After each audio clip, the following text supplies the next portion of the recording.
Debat akan saya mulai dalam 3, 2, dan 1. Oke, para juri yang terhormat, di sini saya izin untuk menyampaikan konteks di belakang mosi tersebut. Oke, sebagai yang juri-juri sudah ketahui, negara rawan bencana seringkali dihadapkan dengan banyak sekali bencana akibat geografis. Nah, bencana-bencana ini bisa sering terjadi apabila negara tersebut berada di dalam ring of fire, yaitu adalah negara dengan memiliki banyak sekali gunung berapi, seperti contohnya Indonesia. Nah, dengan begitu, negara-negara yang berada di ring of fire ini bisa mendapatkan bencana-bencana yang lebih sering daripada negara-negara yang lainnya, maka disebut dengan negara rawan bencana. Selanjutnya, relokasi sering dilakukan sebagai migrasi penduduk dari wilayah yang terkena bencana menuju ke wilayah yang tidak terkena bencana. Namun, kita harus tahu masalah-masalah yang muncul dari relokasi tersebut. Nah, pertama, apakah wilayah yang digunakan untuk tempat relokasi tersebut benar-benar aman? Apabila suatu negara dan keseluruhannya berada di suatu wilayah yang rawan bencana, maka apakah kita harus percaya apabila lokasi yang digunakan untuk relokasi tersebut masih aman dari bencana yang sama atau bencana yang serupa atau malah bencana yang lain? Yang kedua, seberapa sering relokasi harus dilakukan dalam setiap bencana? Nah, dalam negara yang rawan bencana, tentunya bencana tidak hanya terjadi dalam 1 atau 2 kali saja, namun berkali-kali.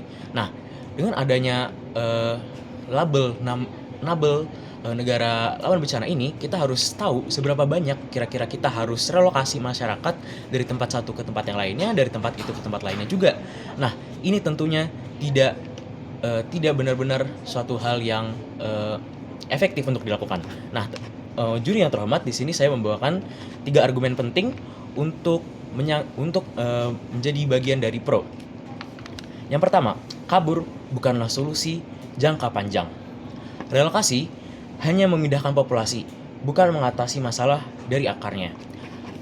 Relokasi hanya memindahkan suatu populasi dari wilayah yang terkena bencana menuju ke wilayah yang tidak terkena bencana. Nah, ini tidaklah cara yang benar untuk menyelesaikan suatu masalah, karena relokasi hanya memindahkan, bukan menyelesaikan. Kedua, masalah yang sama bisa terjadi di lokasi relokasi, dan solusi yang ada hanya memindahkan populasi. Nah, contohnya adalah ketika suatu wilayah A terkena bencana, lalu populasi wilayah A dipindahkan ke wilayah B. Namun, suatu saat nanti wilayah B juga mengalami masalah yang serupa. Nah, maka dari itu kita harus merelokasikan seluruh wilayah B, yakni yang sudah mengandung populasi A dan B, menuju ke wilayah yang lain. Tentunya ini menjadi suatu hal yang tidak efektif untuk kita lakukan, karena selain relokasi sudah terjadi 2 kali dan relokasi yang kedua sudah sangat besar. Nah, maka dari itu, kejadian wilayah A apabila terulang di wilayah B, solusi wilayah A malah diterapkan ke wilayah B yang hanya kabur-kaburan. Maka dari itu, tidak ada mitigasi yang menyelesaikan masalah tersebut. Kabur bukanlah solusi yang baik dan solusi yang harusnya kita andalkan. Argumen kedua yang saya bawakan adalah relokasi bisa menyebabkan overpopulasi. Nah, apabila kita sedang melakukan relokasi, kita itu sedang memindahkan populasi dari wilayah A ke wilayah yang lain. Dan terkadang wilayah yang kita pakai untuk wilayah atau site yang maksud saya adalah lokasi untuk relokasi, terkadang itu malah wilayah yang sangat padat seperti wilayah urban atau wilayah kota-kota. Nah, maka dari itu apabila kita memindahkan wilayah populasi dari wilayah A atau dari wilayah 1 ke wilayah urban, maka bisa kita garansikan bahwa wilayah yang digunakan sebagai wilayah relokasi tersebut akan mengalami overpopulasi. Nah, hal ini juga tidak membuat buah yang benar-benar menyelesaikan masalah.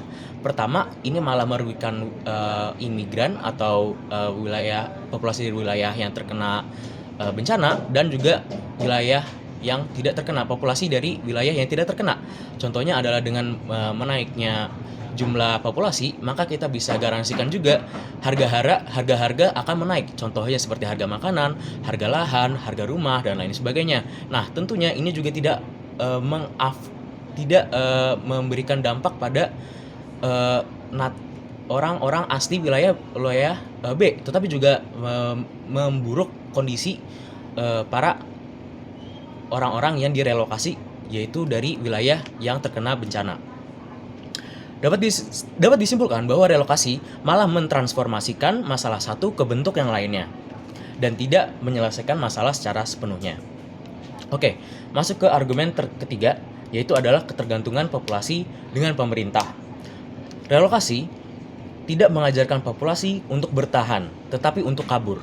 Dan terkadang, dan bahkan hampir semua dari proyek-proyek relokasi itu tuh benar-benar tergantung pada program-program pemerintah.